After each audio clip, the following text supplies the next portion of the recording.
ओ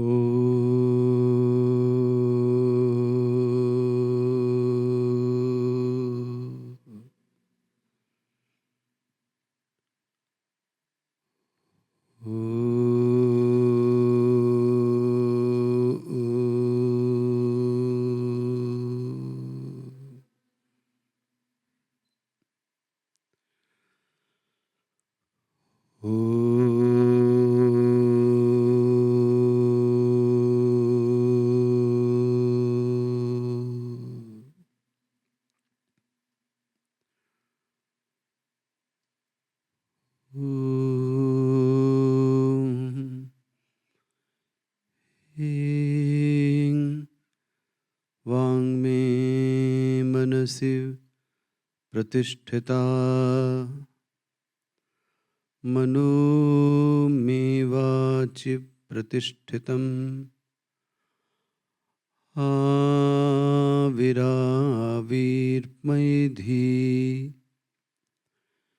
वेदस्य मवाणिस्थः श्रुतं मे मा प्रहासीः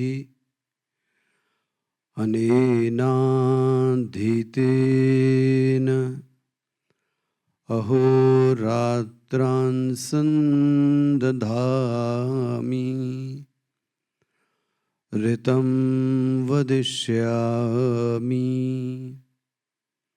सत्यं वदिष्यामि तन्मामवतु तद्वक्तारमवतु अवतु माम् अवतु वक्तारम् अवतु वक्तारम् ॐ शान्तिः शान्तिः शान्तिः। सदाशिवसमारम्भां शङ्कराचार्यमध्यमाम् अस्मदाचार्यपर्यन्तां वन्दे गुरुपरम्परां शङ्करं शङ्कराचार्यं केशवं वादरायणं सूत्रभाष्यकृतौ वन्दे भगवन्तौ पुनः पुनः भगवन्तौ पुनः पुनः भगवन्तौ पुनः पुनः। आज का विषय है श्रवण मनन और निधिध्यासन।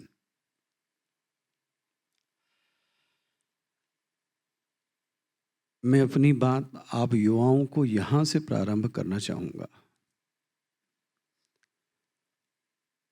आखिर आप क्यों वेदांत और आत्मज्ञान और एकात्मकता के पीछे लगे हो? आखिर इससे फायदा होगा क्या? अन्य भी तो दुनिया में बहुत सारी चीजें हैं। क्यों इस आत्मज्ञान वेदांत की इतनी उपयोगिता हमसे बड़े लोग कह रहे हैं, आचार्य शंकर कह रहे हैं? तो आप कुछ समझे या ना समझे, एक बात को आप ध्यान में ले आइएगा।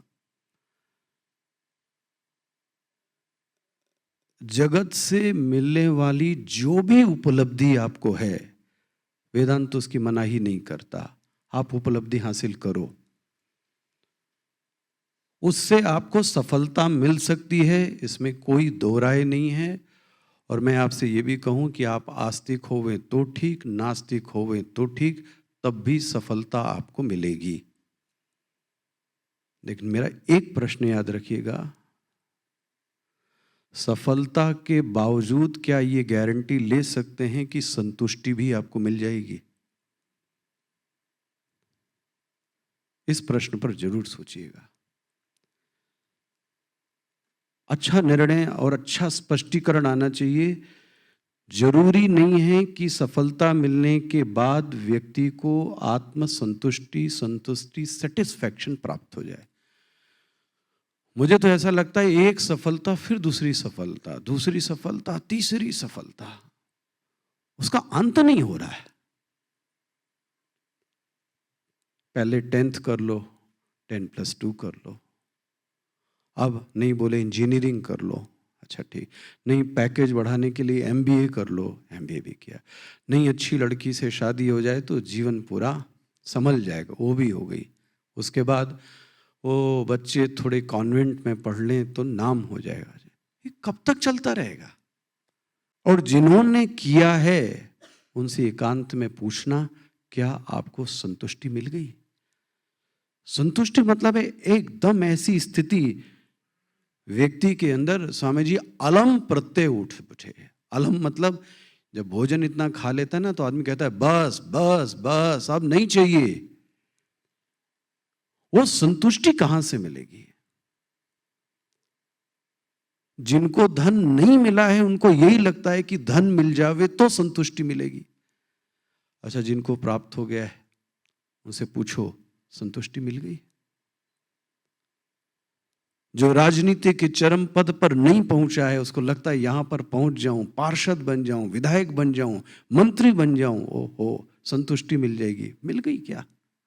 और जो पहुंच गए उनको मिल चुकी क्या? सफलता मिल सकती है, यश मिल सकता है, लेकिन आपसे निवेदन करूं, संतुष्टि नहीं मिल सकती है, सेटिस्फैक्शन नहीं मिल सकता। क्या मनुष्य रूप में जन्म इसी के लिए मिला था? वेदांत आके आपकी मदद करता है और कहता है ये भी प्राप्त कर लो, इसमें दो राय नहीं है। लेकिन एक बात को याद रखिएगा, संतुष्टि तभी प्राप्त होगी जिस दिन आपने स्वयं को, अपने आप को जान लिया। मैं लाग लपेट के बिना, किसी बड़ा फिलोसॉफिकल शब्द के बिना बोल रहा हूं। अध्यात्म, वेदांत, उपनिषद, ब्रह्म विद्या, एकात्मकता, इन सब का एक निचोड़ है, स्वयं को जान लेना। और अपनी बात मैंने कल यहीं पे समाप्त की थी, दूसरे को जानना बहुत आसान है, अपने को जानना बहुत मुश्किल है। और ये भी साथ में सुन लीजिएगा, यही बेसिक डिफरेंस है। There is a difference between the religious aspect and spiritual aspect. धार्मिक और आध्यात्मिक। जब हम सुधार दूसरों में करते रहते हैं, इस औरत के कारण, इस आदमी के कारण, इस घर के कारण, इस परिस्थिति के कारण, इसके इसके इसके इसके, यही लोग सुख दुख के साथी हैं, तो ध्यान रखना आप सुधार भी किस में करोगे? उन्हीं में करोगे। लेकिन जिस दिन आपने ये सोच लिया इस सब का कारण कोई और नहीं है, कौन है? मैं हूं। मैं मतलब मेरा स्वभाव, मेरा व्यक्तित्व, मेरे कर्म।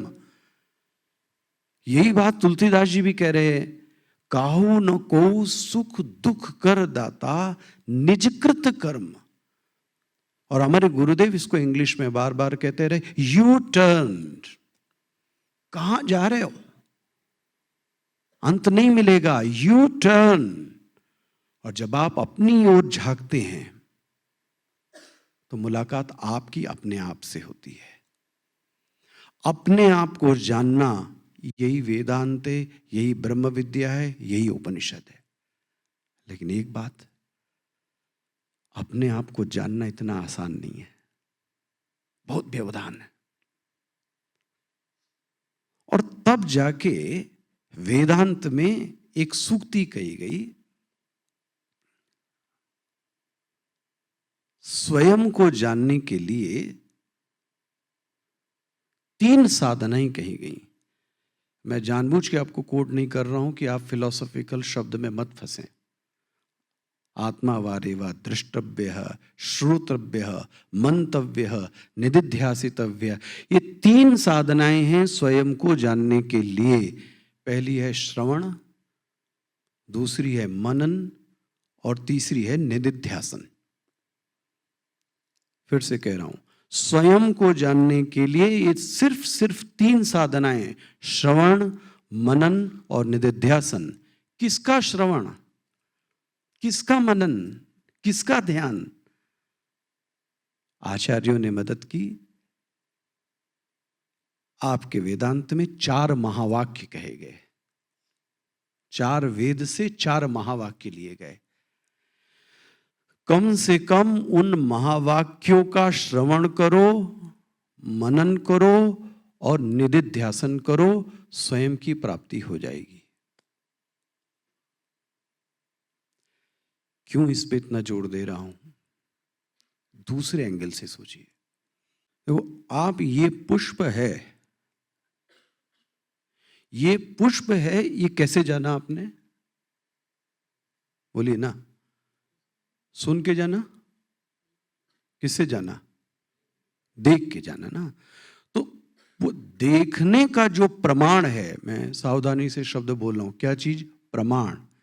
प्रमाण मतलब ये कोर्ट वाला प्रमाण नहीं।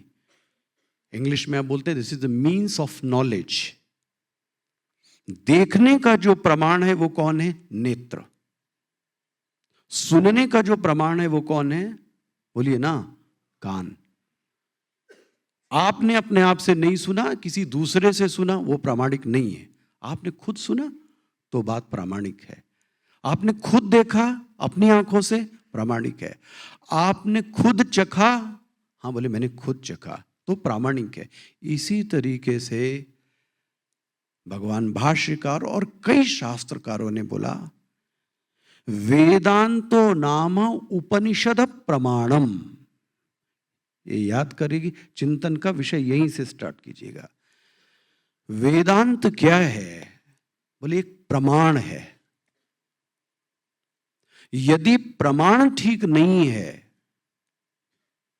तो प्रमा की उत्पत्ति भी ठीक से नहीं होगी। मैं रिपीट कर रहा हूं, यदि प्रमाण ठीक नहीं है तो प्रमा की उत्पत्ति भी नहीं होगी। दृष्टांत दे रहा हूं, नेत्र ठीक नहीं है, आपको कैटरेक्ट है, तो आपको सही दृश्य का ज्ञान नहीं होगा।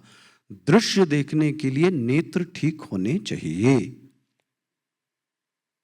सुनने के लिए कान ठीक होने चाहिए। तद्वत यदि आत्मज्ञान आपको चाहिए, प्योर आत्मज्ञान चाहिए, तो आपको वेदांत नाम का प्रमाण आपके पास होना चाहिए। ये प्रमाण है, इस प्रमाण के जरिए से, सावधानी से बोल रहा हूं, एक प्रमा की उत्पत्ति होगी। तो 2 शब्द मैंने यूज किए, कौन कौन से? एक प्रमाण और दूसरा क्या हो गया? प्रमा। अच्छा, ये उत्पत्ति किसको होगी? बोले उसका नाम है प्रमाता। प्रमाता मतलब आप।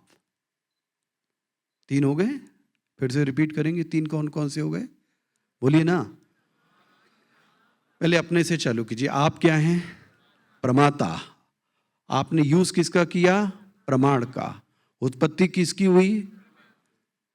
प्रमा की।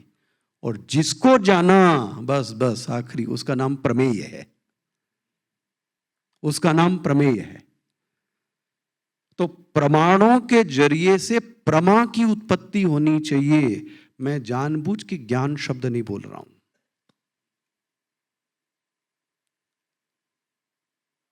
वैज्ञानिक की जो रिसर्च है वो आज हुई, कल कट गई, परसों फिर कोई रिसर्च आ रही है। ये ज्ञान तो ऐसा है कि आज है, कल फिर काट दिया। लेकिन जो वेदांत के जरिए से आता है उसको ज्ञान भी नहीं कहते जी, उसको बोलते हैं प्रमा। प्रमा का लक्षण है जिसको कभी काटा नहीं जा सकता, जिसको कभी बाधित नहीं किया जा सकता, उसका नाम है प्रमा। तो आपके अंदर उत्पत्ति किसकी होनी चाहिए? प्रमा की, जो कभी नहीं कट सकती। वो कैसे उत्पन्न होगी? बोले वो प्रमाण के जरिए से होगी। वो प्रमाण क्या है? बोले वेदांत। इतनी सी बात आपको स्पष्ट आई। पहले मैंने भी 2 बातें आपके सामने रखी।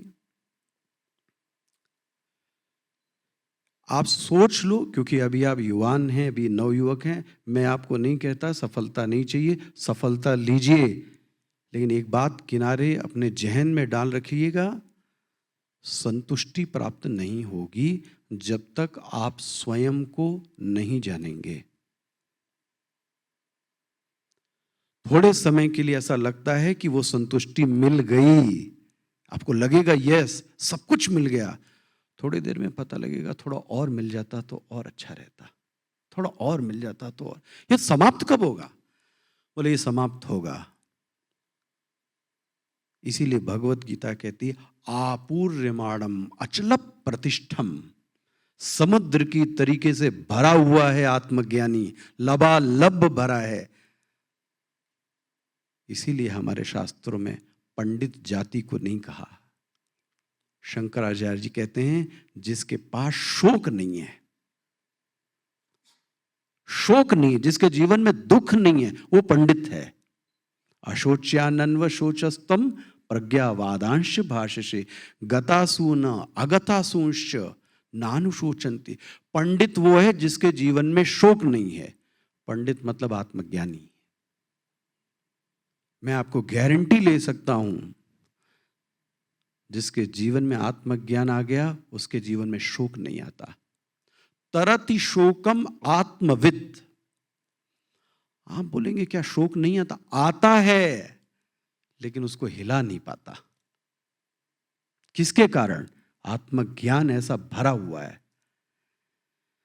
आप तैयार रहना, क्योंकि आपके जीवन में शोक आएगा। ऐसा कोई नहीं जिसके जीवन में शोक ना आए। हर्डल्स आएंगी।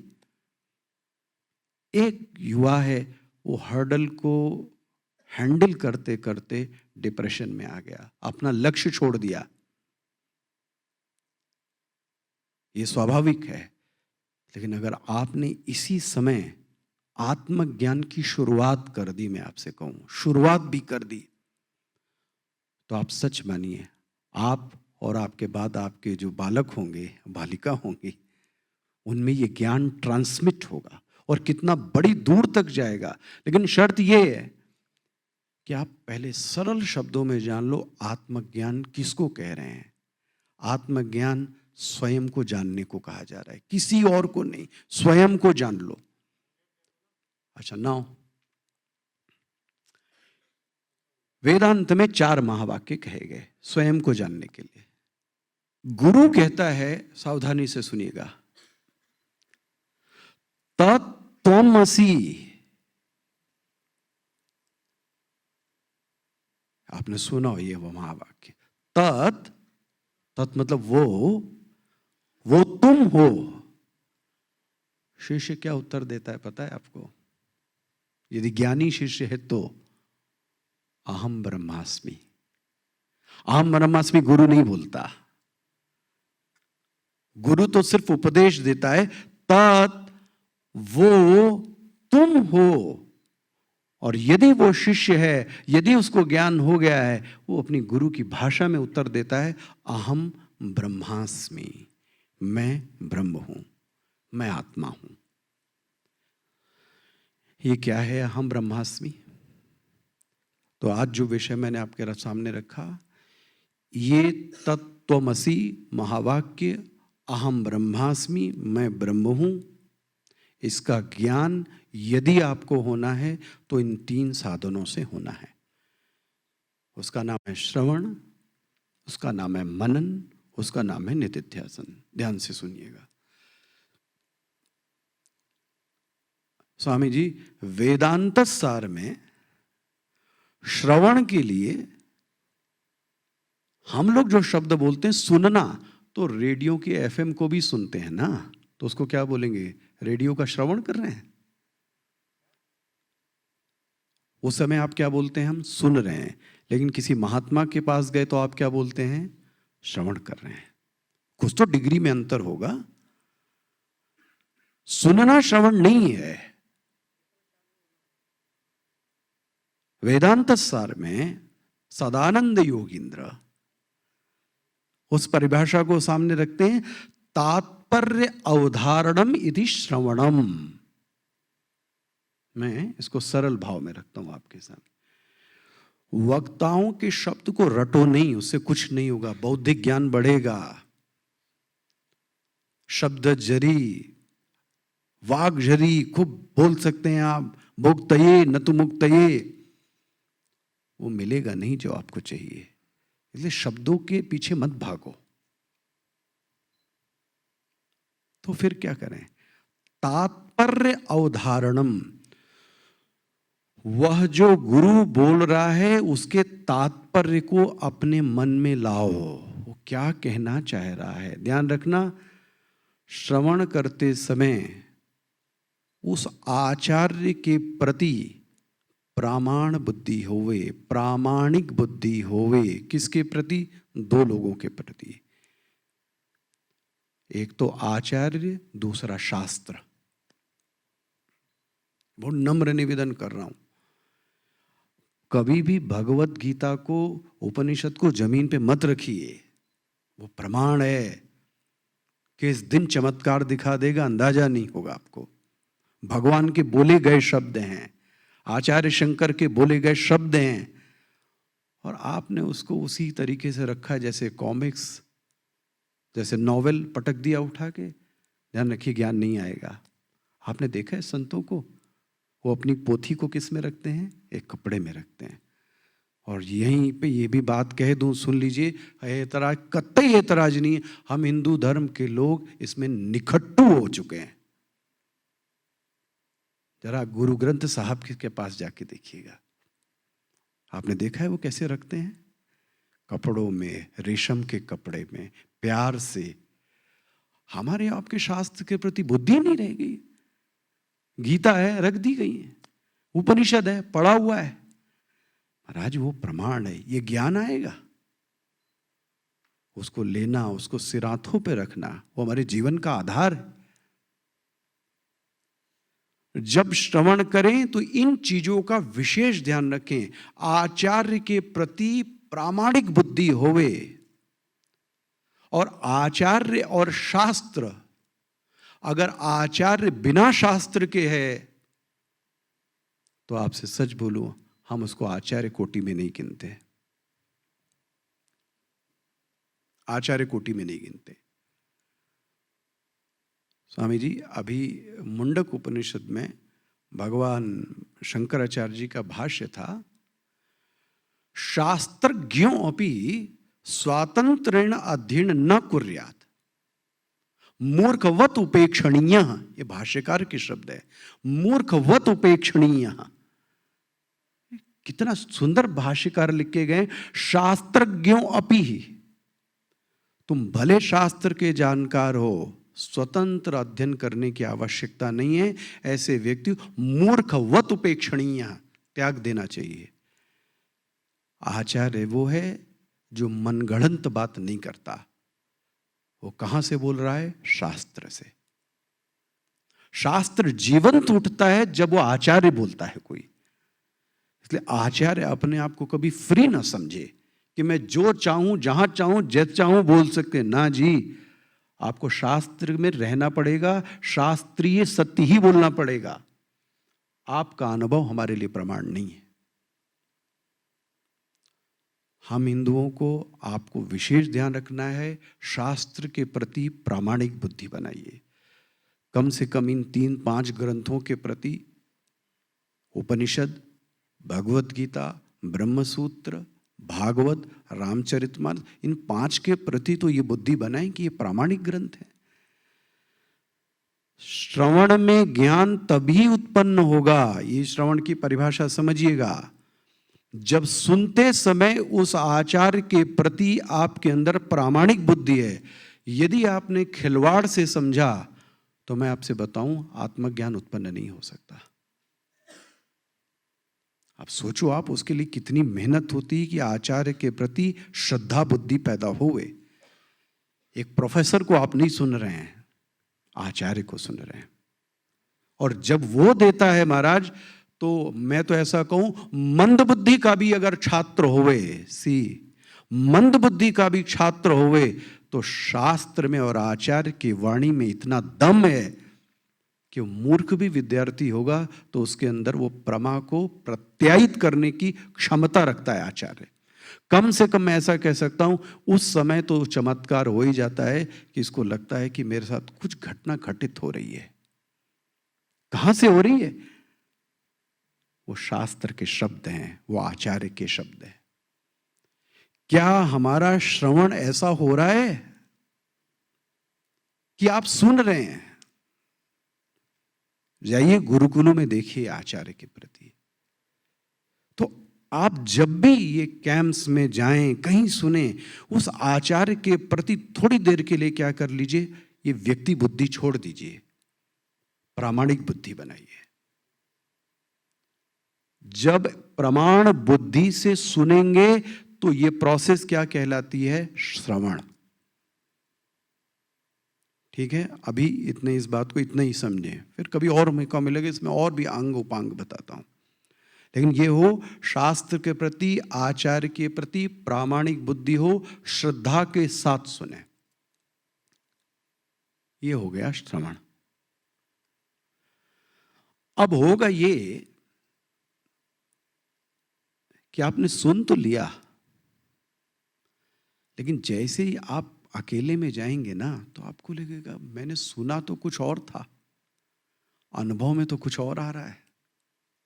ये होगी घटना, सभी आचार्य, सभी संतों के साथ ही घटना घटी है। और मैं उदाहरण आज आपको महावाक्य का दे रहा हूं। आपने सुना कि मैं ब्रह्म हूं। बोले ब्रह्म क्या है?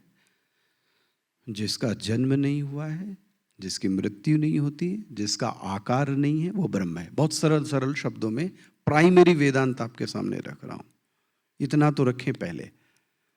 जिसका जन्म नहीं हुआ है, जिसकी मृत्यु नहीं होती, जो आकार में नहीं है, जो व्यापक है, वृहत्वात्, वो ब्रह्म है। ठीक है, सुन लिया, हमने श्रवण किया, अहम ब्रह्मास्मि। अब अकेले में गए तो हमको समझ में नहीं आ रहा मैं कहां से ब्रह्म हूं। और आगे चलता हूं, अभी इसको भी यहां, अभी यहीं पे छोड़ रहा हूं। और आपने मनन किया नहीं और ध्यान में प्रवेश कर गए, बैठ गए ध्यान में, बड़ी अच्छी तैयारी कर ली, कमरा सुगंधित कर लिया, आसन लगा लिया, सबको भगा भगू दिया, बढ़िया सब लोगों के सामने पोज भी खिंचा ली, बड़ा ध्यान करने चले, बहुत सुंदर। 5 मिनट बाद होगा ये कि आपका मन कहेगा कौन ब्रह्म, कहां से ब्रह्म? अभी तो बर्थडे मनाया था तुमने अपना और बोल रहे हो कि तुम्हारा जन्म नहीं हुआ है। वाह, ये खेल कब चलेगा? बोलिए ना, ये खेल कब होगा? जब आप ध्यान में बैठेंगे। कहां व्यापक हो तुम? इस कुर्सी के बाहर भी हो तुम। कहां से व्यापक हो गए? तुम्हारे शरीर का आकार नहीं है तो तुम कहां से ब्रह्म हो गए? और साधक छटपटाता है ध्यान में। ये होगा जरूर और बहुत वर्षों तक होगा। इतनी जल्दी हो जाता तो काम हो जाता। इसलिए स्वामी अखंडानंद जी बोलते थे, जन्म जन्म की काई, एक ही जन्म में कैसे जाई। महाराज, जिन लोगों ने प्राप्त किया है उनके सोचो क्या बुद्धि लगाई होगी, क्या तप किया होगा उन्होंने। श्रवण करने के बाद मनन शून्य है और आप ध्यान में प्रवेश कर गए।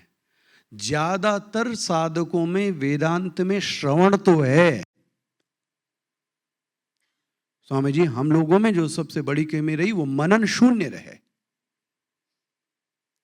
और आपको और सरल नीचे धरातल पर ले आऊं मनन की बात के लिए। आपने सुना होगा कि गोकर्ण ने अपने भाई के लिए कथा कराई थी। भागवत सुनी आपने? भागवत कथा कराई और भागवत कथा कराई उस प्रेत के लिए, और विमान आया और वो प्रेत को लेकर जा रहा था, मुक्त हो गया। ओ जितने सन्यासी बाबा सब हल्ला मचाने लगे, ये मुक्त हो गया, हमारे लिए विमान नहीं आया। ऊपर से आवाज आई, श्रवणम तु कृतैहि सर्वैहि मननम तु न कृतम। तुम लोग सुनते थे दंड कमंडल लेके, उसके बाद भिक्षा अपनी लंगोटी अपनी झोपड़ी में ही मस्त हो जाते थे। ये प्रेत सुनने के बाद यहीं पे क्या करता था? मनन करता था। तुम सन्यासियों ने मनन नहीं किया, इसलिए तुम्हारे लिए विमान नहीं आया। फिर से भागवत हुई। आज भी यही परंपरा हो रही है। गुरु आपको बैठाल के नहीं, कितनी देर बैठा लेगा भाई? श्रवण कराने के बाद जो दूसरी साधना है वो मनन है, और उसके लिए आपको अन्य शास्त्र भी थोड़ा बहुत जानने पड़ेंगे। न्याय भी आना चाहिए, थोड़ा तर्क भी आना चाहिए। अन्य विद्वानों के पास जाकर खोपड़ी घिसो तो एक एक तर्क बताते हैं वो, तब आपको समझ में आता है। आहा, मैं जैसे दिखाता हूं आपको। क्या मनन किया उसने? जिस चीज का जन्म होता है उसकी मृत्यु होती है, पहला सिद्धांत। इसको एकदम दिमाग में रखना है। जिसका भी जन्म होगा उसका आकार भी होगा।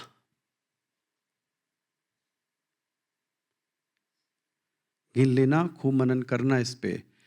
पहला, जिसका भी जन्म होगा उसकी मृत्यु होगी। जिसका भी जन्म होगा उसका आकार भी होगा। ठीक है?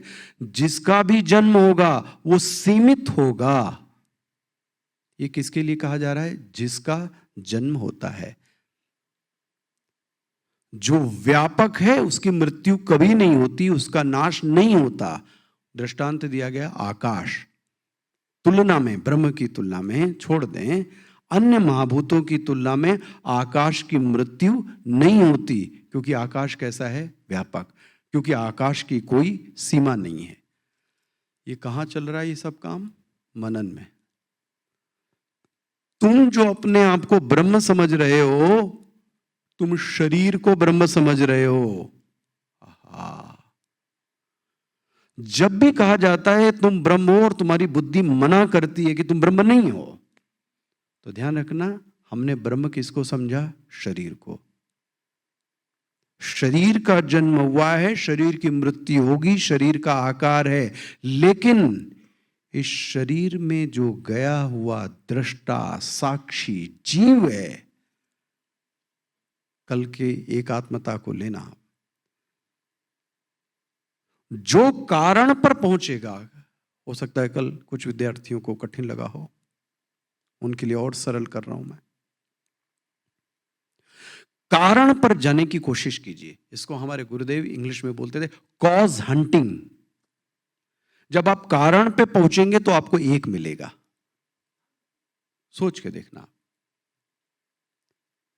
दिखा दूं? चलो आप। दुनिया, जगत, महाराज इतनी चीजें हैं दुनिया में। बोले ये सब चीजें किससे बनी हुई हैं? 5 चीजों से। कौन किन चीजों से? बोलिए ना। आकाश, वायु, अग्नि, जल और पृथ्वी। तो दुनिया से पहुंचकर आप कितनी चीजों पर आ गए? 5। पृथ्वी का कारण कौन है? जल। अब ये यही सब सोचना, हम लोगों को लगता है पृथ्वी में जल है। पृथ्वी में जल नहीं है। विज्ञान पढ़ी हो, जल में पृथ्वी है। सी, जल में पृथ्वी है। 1/4 पृथ्वी है, 3/4 भाग पानी है। तो पृथ्वी का कारण कौन हुआ? जल। जल का कारण कौन है? अग्नि। समुद्र में आग लग जाती है। ले। अग्नि का कारण कौन? वायु। वायु का कारण कौन? आकाश। कितने पर आ गया पहुंचे? 1 पर। किसके कारण? कारणानुसंधान के कारण। और जल्दी जल्दी विवेक कीजिए। 1 पर पहुंचना, एकात्मता पर आपको। असली दृष्टा कौन? एक पहचान बता दे रहा हूं, ये ध्यान में देखिएगा। असली दृष्टा वो है जो कभी दृश्य नहीं बनता। कठिन लग रही हो तो लेकिन लीजिए इस ग्रह डोज को और मनन कीजिए। असली दृष्टा वो है जो कभी दृश्य नहीं बनता। चलिए इंक्वायरी कीजिए, एकात्मता तक पहुंचिए एक पर। इस पुष्प का दृष्टा कौन है? जल्दी जल्दी बोलिए, पुष्प का दृष्टा कौन? हाँ, कौन सी बड़ी बात है भाई, ये पुष्प को कौन देख रहा है? मैं मतलब क्या? मैं मतलब क्या? पुष्प को कौन देख रहा है? नेत्र। ठीक है, तो पुष्प का दृष्टा कौन हो गया? नेत्र। अच्छा, मेरी आंख में कुछ पड़ गया है, इसका मतलब आंख को भी कोई क्या कर रहा है? बोलिए ना, जान रहा है ना? तो आंख को कौन जान रहा है? हाँ, सोच लो भाई, आपकी आंख में कुछ पड़ा है, किसने बताया आंख में दर्द हो रहा है? मन मन मन, शरीर तो पहले ही चला गया। शरीर को किसने जाना? शरीर तो आंख बोली मैंने, मेरे शरीर में दर्द है। चलो, मेरे शरीर में दर्द है, ये किसने बताया? इसीलिए डॉक्टर आपका ऑपरेशन करता है तो मन को क्या करता है? शून्य कर देता है और ऑपरेशन करता है। एहसास कराने वाला कौन है? मन। तो शरीर का दृष्टा कौन हो गया? तो शरीर से कितने पे आ गए आप? मन पे। ये ध्यान में करना है, ये ध्यान में करना है। शरीर का दृष्टा मन। अच्छा, मैं आज मन अच्छा नहीं है, मन बुझा बुझा है, इसका मतलब यार मन को भी कोई जान रहा है। आज मेरा मन अच्छा नहीं है, आज मन बहुत अच्छा है, इसका मतलब मन को कौन जान रहा है? शरीर तो जान नहीं सकता, वो तो गया पहले ही। शरीर को किसने जाना? मन ने। शरीर बाहर हो गया, आप कहां पहुंचे? मन।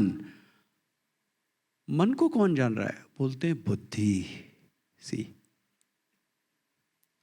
बुद्धि, ये ध्यान में देखना है आज आपको, इसलिए याद रख लीजिए। अभी ये मैं तो चुप हो जाऊंगा, आपको अकेले में देखना पड़ेगा। ये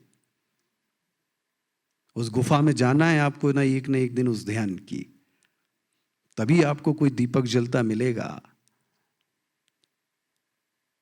इस शरीर का दृष्टा मन है, मन का दृष्टा बुद्धि है। बोले महाराज, वेदांत में बुद्धि चलती नहीं है, अन्य जगह चलती है। ये बुद्धि चलती है, तुम्हारी बुद्धि नहीं चलती। आज चल रही है, कल नहीं चल, इसका मतलब इसको भी कौन जान रहा है? Now ball is in your court.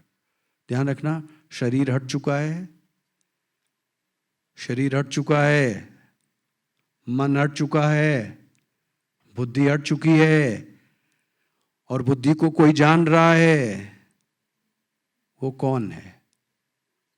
वो आपके पास में है, अभी है, यही है।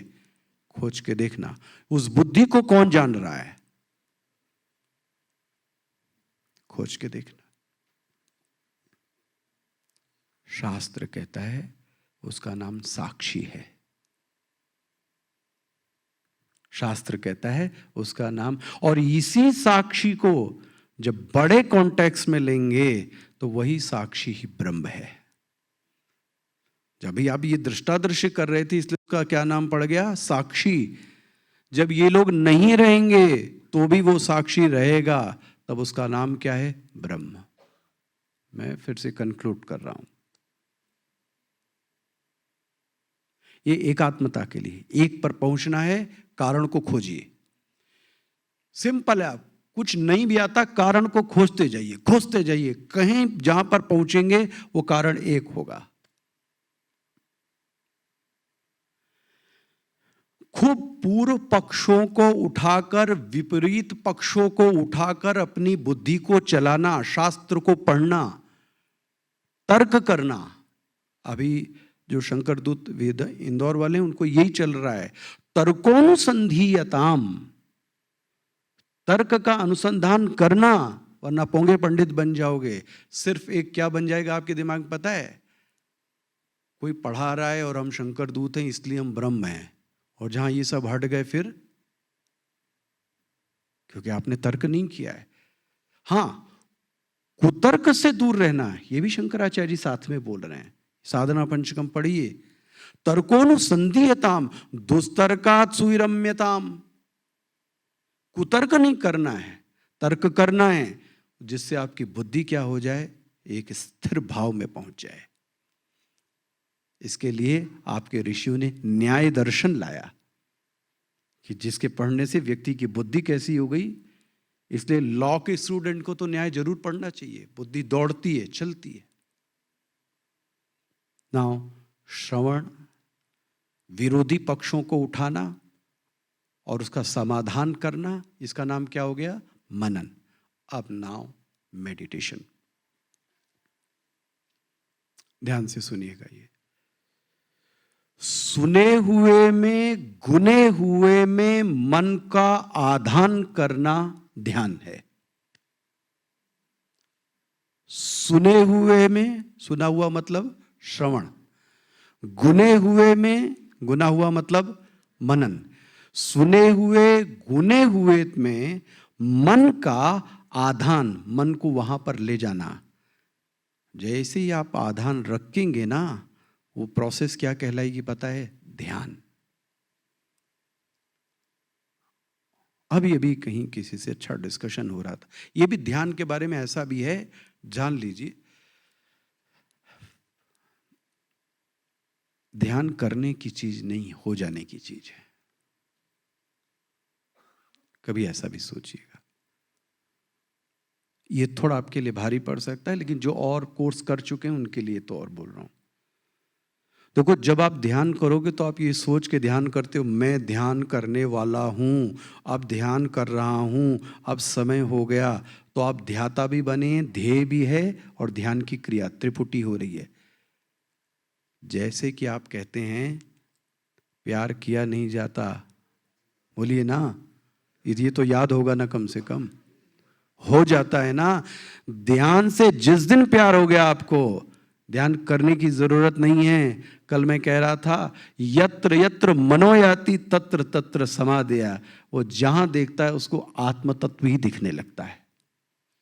भगवान भाष्यकार को मारने के लिए वो कापालिक आता है, उस कापालिक में भी भगवान ही देखते हैं। क्या दृष्टि है, ये कैसे हो गया। इसी को बोल रहा था समत्व दर्शन, एकात्म दर्शन। जिसने इस कारण का अनुसंधान कर लिया, आहा। लेकिन प्रारंभिक स्थिति में आपसे कहूं, थोड़ी देर बैठिए, जरूर बैठिए और मेरी बात मानिए। तो एक नियत स्थान पर, एक नियत समय पर बैठने की कोशिश कीजिए। बहुत मिलेगा आपको, थोड़े समय बाद मिल जाएगा। वो शक्तियां आपसे जुड़ना प्रारंभ होंगी, वो आसन आपसे जुड़ना प्रारंभ होगा यदि नियत समय पर आप उस आसन पर क्या करते हैं, बैठते हैं। और आपसे तो मैं शंकर दूत से विशेष प्रार्थना करूंगा, अपने नियत समय पर बैठने की, भले कुछ ना होवे, आसन पर बैठिए और थोड़ा अंदर की ओर झांकने की कोशिश कीजिए। और कोई आपको पढ़ाए तो ये पढ़िए, दृष्टा दृश्य विवेक, अंदर झांकने की कला। लेकिन ध्यान रखिए, उसके लिए मन कैसा होना चाहिए, शांत। अच्छा, एक बात पूछूं, शांत मन से ध्यान होता है कि ध्यान से मन शांत होता है?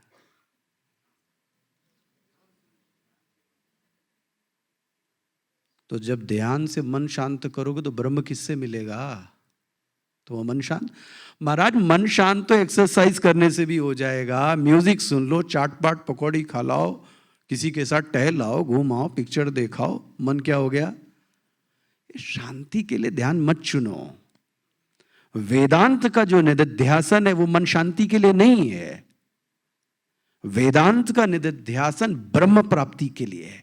इसलिए आशा की जाती है कि जो साधक ध्यान में बैठ रहा है उसने अपने 22 घंटे अच्छे गुजारे हैं। आप इसको आसान मत समझना। आप झूठ, छल, कपट, वाणी में दोष, आप ऐसा करके आसन पे बैठ पाएंगे? तो आपके जैसे ही आप ध्यान में बैठेंगे, आपको वो व्यवहार आपके मस्तिष्क में चढ़ने लगेगा। इसका पैसा देना है, उसका पैसा चुराया है, इसको गाली दी है, इसके साथ छल किया, ये कहाँ आएगा? और ये जब ध्यान नहीं करते तो तकिया पे आप लेटते तब भी आता है, क्योंकि उस समय भी मन कैसा जाता है? शांति। तो ध्यान में बैठने पर यही आएगा आपको, और ये बता रहा है कि आपका व्यवहार शुद्ध नहीं है। इसलिए ध्यान करने के लिए आचरण को संभालिए, और उसमें भी सबसे बोलूं, कम बोलिए, झगड़ा ही कम होगा। कम बोलिए तो उतना ही अच्छा ध्यान होगा। जहां जितनी आवश्यकता है उससे ज्यादा मत बोलिए। आपको नहीं लगता कि हम लोग ज्यादा बोल रहे हैं दिन भर का? जरा देखिए, जहां आवश्यकता नहीं थी वहां पे भी बोला है। तो फिर झगड़े, क्लैशेस, संस्कार तो पड़ेंगे ही पड़ेंगे। ये क्यों भागता है साधु गुफा की ओर? क्यों भागता है वो निवृत्ति की ओर? वो इसलिए भागता है, वो चाहता है कि थोड़ी देर जब आसन पर बैठूं तो ये वाह्य जगत संज्ञा शून्य हो जावे, मुझे किसी की याद ना आए। और महाराज, ये 5 मिनट भी होना बहुत मुश्किल है। 5 मिनट भी करके देखिएगा, उस ब्रह्म तत्व में मन लगाना। आहा, एक तो लगता ही नहीं है, ऊपर से लगा तो 1-2 मिनट। और जिसकी समाधि लग जाती हो, आहा, आप समझते हैं वो आसान है? उसके लिए उसने 22 घंटे संभाले होंगे, श्रवण किया होगा, मनन किया होगा, और तब उसने जाके क्या किया? निदिध्यासन। महावाक्य से देखिए, तत्त्वम असि। शिष्य जवाब देता है, अहम ब्रह्मास्मि। ये उसने श्रवण किया। मनन ये किया उसने जाके कि जिसका आकार है, जिसका जन्म है, वो विनाशशील है। शरीर का जन्म है, इसलिए शरीर का आकार है। मैं शरीर नहीं हूं। I am a beyond of the body, mind and intellect. You can say, I am a owner of the body, mind and intellect. I am not body, mind. क्या कीजिए? ध्यान कीजिए, जाइए अन्य, आप प्रवेश कर जाइए ध्यान में, और ध्यान करके देखिए, शरीर नहीं है तब भी आप हैं। करके देखना। भगवान भाष्यकार ने यह साधना कई बार की। शरीर से निकलकर अपने ही शरीर को देखना, ध्यान की जो पहली स्थिति है। ध्यान के समय में अपने आप को बाहर निकालकर अपने ही शरीर को देखना। ये आंख, नेक का कान, ये मुंह, ये पैर, ये नाभि, ये मेरे पैर, ये कौन देख रहा है? ये मैं देख रहा हूं। किसको देख रहा हूं? स्वयं को देख रहा हूं। वाह, शरीर से बाहर निकला। मेरा अस्तित्व शरीर से अलग है। मेरा अस्तित्व इस मन से भी अलग है। इसीलिए आप बोलते हैं, जो निर्वाण षटकम पढ़ते हैं, न मनः न मनः न बुद्धि न चित्त न अहंकार न गुरु न शिष्य न पुरुष न स्त्री, चिदानंद रूप शिवोहम। श्रवण होवे, तर्क से होवे, पहले खूब अच्छे से बैठाएं। आकार शरीर का है, जन्म शरीर का है। जिसका आकार होगा उसका नाश होता है। ब्रह्म का आकार नहीं है, क्योंकि उसका जन्म नहीं हुआ है। और जन्म उसका होता है जो पहले नहीं होता है। जन्म उसका होता है जो पहले नहीं होता है। ब्रह्म ऐसा कभी नहीं था कि वो नहीं था। इसलिए जब वो गुरु कहता है तत्त्वमसि, तो शिष्य बोलता अहम ब्रह्मास्मि। ब्रह्मास्मि कहते हुए शरीर पर ध्यान न जाए, शरीर के अंदर सत्ता पर ध्यान जावे। मेडिटेशन कीजिए, इसका नाम है सुने हुए में, गुने हुए में मन का निवेश करना। ये क्या कहलाएगा? ध्यान। फिर ध्यान जब आपका लगने लगे तो कठिनाई आएगी आपको। तो विद्यारण्य स्वामी जी आपके लिए मदद करते हैं। तो बोलते हैं, काम करो, शब्दों का उच्चारण करो। अहम असंगः, अहम सत, अहम चिदानंदः, अहम परिपूर्ण। ये क्या बोल रहे हैं? शब्द। जैसे ही शब्द बोलेंगे तो वैसी ही वृत्ति बनना क्या होगी, प्रारंभ होगी। इस प्रोसेस को शब्दानुविद्ध समाधि कहते हैं। इसके बाद दृश्यानुविद्ध, इस दृश्य को बाधित करना। इस दृश्य का जो दृष्टा है वो मैं हूं। मैं मतलब कौन, ये शरीर नहीं, जो मैंने आपको बताया, आंख, शरीर, आंख, मन, बुद्धि, और उसके बाद वो दृष्टा है। ये कहाँ करना है, ध्यान में करना है। 10 मिनट आपको इस शरीर से बाहर जाने की कोशिश करनी है, और नहीं कर सकते तो इतना कीजिए, ये आकार शरीर का है, देखने की कोशिश कीजिए। मैं शरीर नहीं हूं। शरीर को कौन जान रहा है, कोई तो जान रहा है, वो मन है। मन को जो जान रहा है वो कौन है, बुद्धि। अब आपको सर्च करना है बुद्धि को कौन जान रहा है, वो यही है, अभी है, आपके पास में है, लेकिन वो इन तीनों से अलग है। किससे, शरीर से, मन से और बुद्धि से। आइए आंख बंद कीजिए और एक लंबा ओम बोलिए।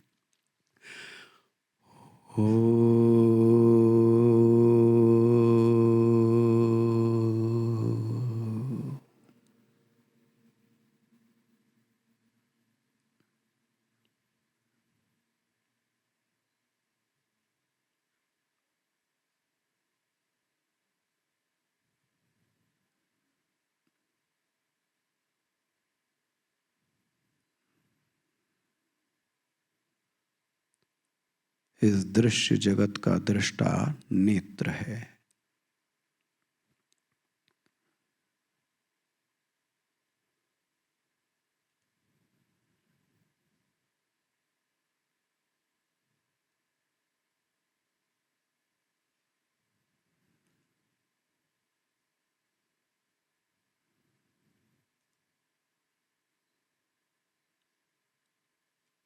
नेत्र के पीछे एक सत्ता है, उसका नाम मन है। वो भी एक संवेदना है। मन पूरे शरीर में व्याप्त है।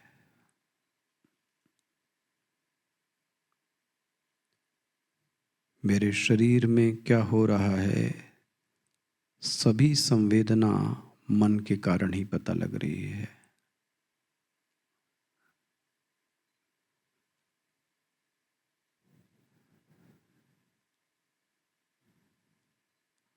और पीछे जाइए, और पीछे जाइए।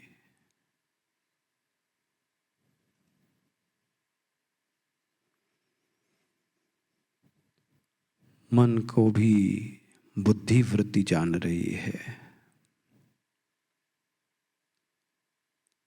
इस इमोशंस को कंट्रोल जो कर रहा है उसका नाम बुद्धि है, इंटेलेक्ट है।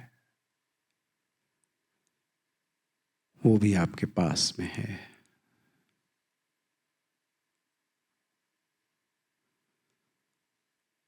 आप देखने की कोशिश कीजिए इस बुद्धि को कौन जान रहा है, और जो जान रहा है उसका स्वरूप क्या है। क्या उसका कोई आकार दे सकते हैं,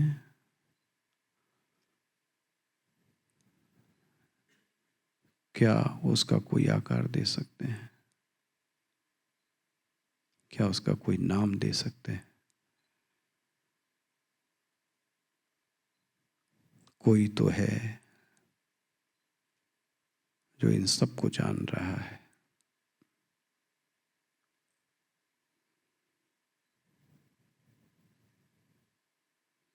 जग पेखन तुम देख निहारे,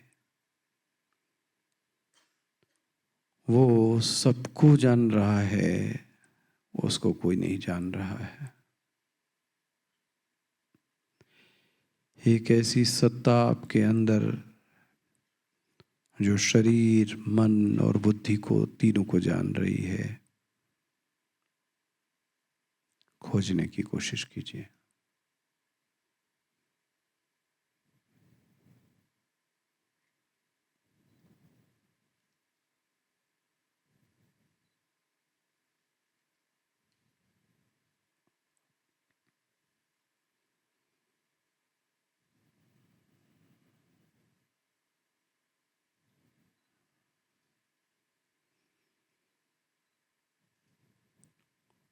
जो बुद्धि को जान रहा है मैं हूं, और ये मैं पूरी जगह व्याप्त है। ये मैं शरीर से अलग है, मन से अलग है, बुद्धि से अलग है।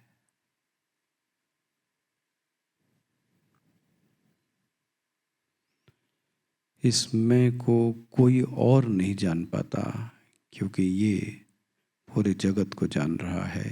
इसका कोई भी दृष्टा नहीं है। और ये मैं आत्मा है, जिसका कोई आकार नहीं है। न जाने कब से आपके पास में है, शरीर बदलता रहा वस्त्र की भांति, लेकिन कभी किसी ने उस मैं को जानने की कोशिश नहीं की। न जाने कितने जन्म हो गए।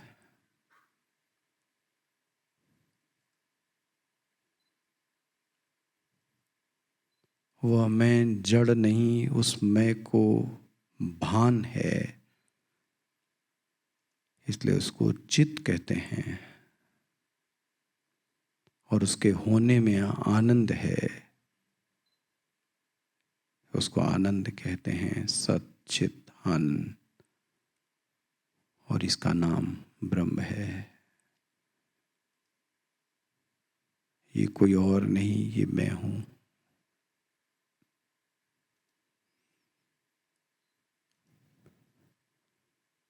जिस दूसरे को आप देख रहे हो वो शरीर को मत देखो। आपको दिखेगा कि वो आपका प्रतिबिंब है, आपसे अलग नहीं है। शरीर की दृष्टि से वो मुझसे अलग है।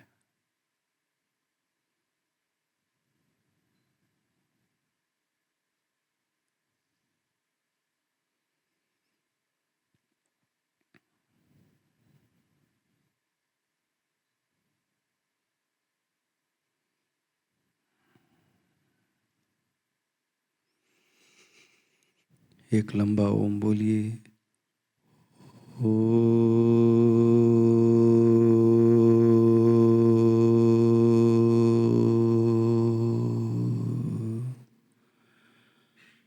ओम शांति शांति शांति। हथेलियों को रगड़कर धीरे से आंख पर लगाएं।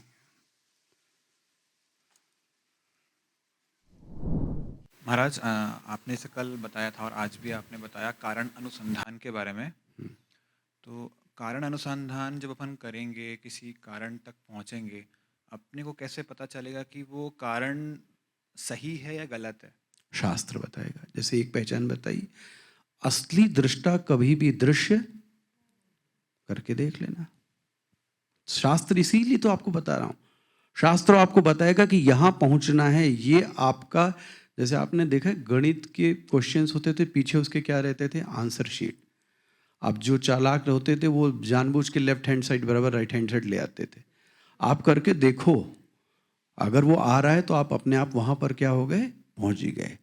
और नहीं है तो किसी आचार्य गुरु के पास जाओ और उसको बताओ कि यहाँ पे मैं फंसा हुआ हूँ, यहाँ स्टक हूँ, तो आपको बताएगा कि ऐसे निकलो। प्रणाम स्वामी जी। स्वामी जी, मेरा प्रश्न है कि आत्मज्ञान जैसे आपने बात कही, तो आत्मज्ञान का जो सफ़र होता है वो किस तरह का होता है, वो मैं जानना चाहता हूँ। उसके कितने चरण हो सकते हैं आत्मज्ञान की जब हम सफ़र में निकलते हैं? थोड़ा और बोलो। आत्मज्ञान का सफर मतलब आप क्या समझ रहे हो? मतलब खुद को पहचानने का जो हमारा सफ़र है, खुद को जानने का, वेरी गुड। तो वो उसका सफ़र कैसा होता है? सबसे पहला सफर है, वेरी गुड क्वेश्चन, अपने स्वधर्म का पालन करना। जो आपकी ड्यूटीज दी गई है ना, उस ड्यूटीज का पालन करें। जैसे ही आप वो पालन करेंगे ना, तो धीरे धीरे आप क्या होते जाएंगे पता है, निवृत्त होते जाएंगे। निवृत्त मतलब आपको शांति, लोग छोड़ना चालू कर देंगे, क्योंकि आपने अपनी ड्यूटी का क्या किया, पालन। जैसे कि यदि कक्षा 4 को आपने ठीक से पढ़ा तो कक्षा 4 ने आपको क्या कर दिया? छोड़ दिया। बीएससी आपने अच्छे से की तो बीएससी आपने, और नहीं की तो पंचवर्षीय योजना, फिर करते रहो 5 साल। अब गृहस्थ आश्रम आपने अच्छे से निभाया, तो गृहस्थ आश्रम अच्छे से निभाओगे तो वानप्रस्थ में अपने आप ही क्या हो जाओगे? पहुंच जाओगे खुशी खुशी। और जब वानप्रस्थ में पहुंच जाओगे तो किस में पहुंच जाओगे? सन्यास में। तो जब तुम स्वधर्म का पालन करोगे अपने, तो जब ध्यान में बैठोगे ना तो आपको कोई तकलीफ नहीं आएगी। क्यों? क्योंकि आपने अपनी ड्यूटीज का क्या कर दिया है? पालन। ध्यान में वही चीजें हमें खींच के ले जाएंगी जो चीजें हमने गलत व्यवहार किया है। इसलिए सबसे पहला आचरण है स्वधर्म का पालन। ठीक है। दूसरा, मन को उपासना में लीन करने का प्रयास करना, उपासना करना। और उपासना में रमण महर्षि बोलते हैं 3 चीजें, और 3 मतलब आपको छोड़ती चली जाएंगी। पूजनम जपह चिंतनम क्रमात्। पहले स्टार्ट कीजिए पूजा से, और पूजा आपको किस में छोड़ देगी पता है? जप में। जप किस में छोड़ देगा आपको? ध्यान में। तो देखो, आपने ड्यूटी पूरी कर ली, पूजा करने बैठे, पूजा किस में चली गई? जप में। जप किस में चला गया? और साथ ही साथ आप क्या कर रहे हैं? श्रवण। आधे घंटे, 10 मिनट, 20 मिनट क्या कर रहे हैं? श्रवण। और वो श्रवण किससे कनेक्ट हो जाएगा? आपका ध्यान से। तो सबसे पहला, मन को शुद्ध बनाने के लिए अपने स्वधर्म का पालन करना, अच्छा व्यवहार करना, और उपासना जरूर करना। बिना उपासना के कोई आगे नहीं बढ़ सकता। गांठ बांध लीजिए। जब तक आप उपासना नहीं करोगे, मन में वो दैवी भाव उत्पन्न नहीं होंगे। हरिओम स्वामी जी। मेरा प्रश्न ये है, और कि मॉर्निंग में या इवनिंग में जब भी समय मिल रहा, हमने ध्यान कर लिया। आपने कहा कि एक स्थान निश्चित होना चाहिए, समय निश्चित होना चाहिए, और फिर वो जो ये सपोर्ट करता है अपने आप को ध्यान की प्रक्रिया में। स्वामी जी, जो चैतन्य है वो ऑल परवेजिव है, प्रतिपल प्रतिक्षण है, वही सत्य है, वही अधिष्ठान है, वही मूल है। उसके अलावा जो कुछ भी हो सब डिल्यूजन का रीज़न है। तो स्वामी जी, हम सुबह से लेकर जब भी हम अवेकन हों, तो सुबह से लेकर रात तक, मतलब even till the deep sleep तक हम कैसे जिएं, कैसे साक्षी भाव में? जैसे कौशल ने एक क्वेश्चन रेस किया था कि हमारी दिनचर्या में कैसे हम एक साक्षी भाव में हर कार्य कैसे करें, हम चलें तो कैसे अवेयर रहें, हम कोई कार्य कर रहे हैं तो कैसे रहें। तो मुझे लगता है कि एक इस ढंग की लिविंग, जो वेदांतिक लिविंग हो, कि हमारे हर कार्य में, जीवन की दैनंदिनी में कैसे हम उस मूल स्रोत से हमेशा जुड़े रहें और कार्य करते रहें। Very simple. एक फीलिंग ये डेवलप करनी चाहिए साधक को, मैं कर नहीं रहा हूं, मुझसे करवाया जा रहा है। हनुमान जी किस फीलिंग में रहते थे? मैं कर नहीं रहा हूं, मुझसे सब करो, लेकिन मुझसे कोई करवा रहा है। बस एक्टिव वाइज मत बनो, पैसिव वाइज। मुझसे करवाया जा रहा है, मैं करता नहीं हूं। यही है आपन तेज समारोह। तो सब काम देखो कर रहा है, मुझसे ये करा रहे हैं, मुझसे ये करा रहे हैं। प्रकृति कुछ चाहती होगी, इसलिए मुझे बल दिया है, इसलिए मुझे घोड़ा गाड़ी दी है। प्रकृति नहीं चाहेगी तो वो कार्य नहीं होगा। तो नहीं होगा तो प्रकृति का मर्जी। मैं कौन होता है? हम तो पपेट। तो मैंने अपने आप को साधक भाव में क्या लाया? मुझसे करवाया जा रहा है। तो आप सबके क्या बनते चले जाओगे? साक्षी। सुबह से शाम तक कर लो। ओम पूर्णमदः पूर्णमिदं पूर्णात् पूर्णमुदच्यते पूर्णस्य पूर्णमादाय पूर्णमेवावशिष्यते। ओम शांति शांति शांति। हरि ओम। श्री गुरुभ्यो नमः। हरि ओम।